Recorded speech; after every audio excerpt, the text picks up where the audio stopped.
Yeah, thanks, Mike. No more cooperation, definitely competition. And will it be confrontation? Really, Mike Pence opening salvo of a new, much more confrontational approach when it comes to Beijing. It's not just a trade war anymore. This speech, nothing short of an all-out critique of China. Over the past 17 years, China's GDP has grown ninefold. It's become the second largest economy in the world. Much of this success was driven by American investment in China.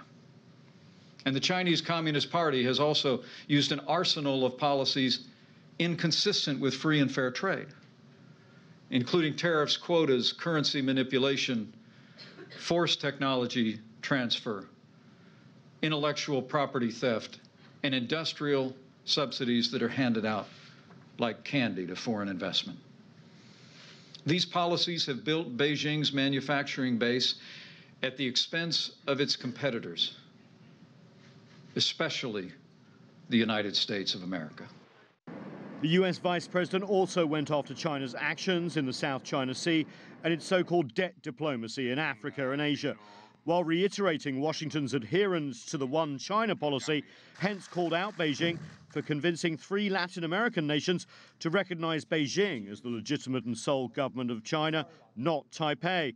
As to allegations of election meddling, unlike the charges against Russia, there was no detailed case provided by the US intelligence agencies. China is targeting US state and local governments and officials to exploit any divisions between federal and local levels on policy. It's using wedge issues like trade tariffs to advance Beijing's political influence. As a senior career member of our intelligence community told me just this week, what the Russians are doing pales in comparison to what China is doing across this country.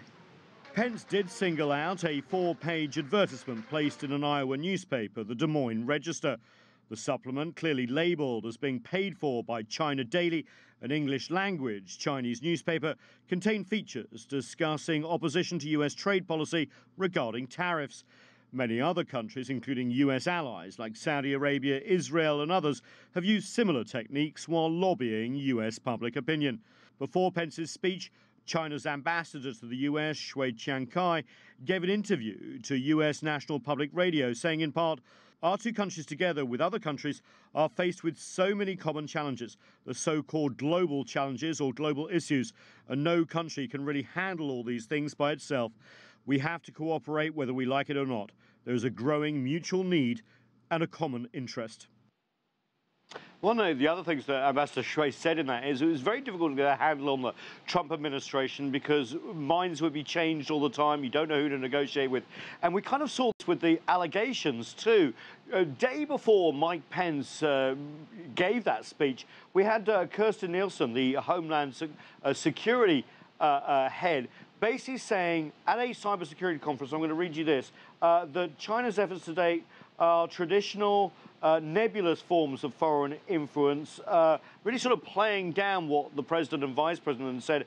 And then also said this: Russia is more at the moment focused on sowing discord on all sides and thought that chaos, hoping to promote their own policies in the US.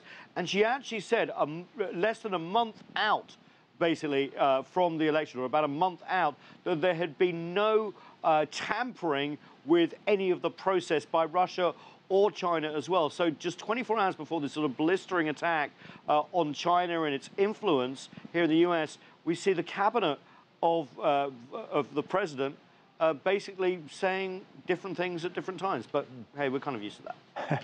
Thanks so much, Nathan. Appreciate it. Appreciate it.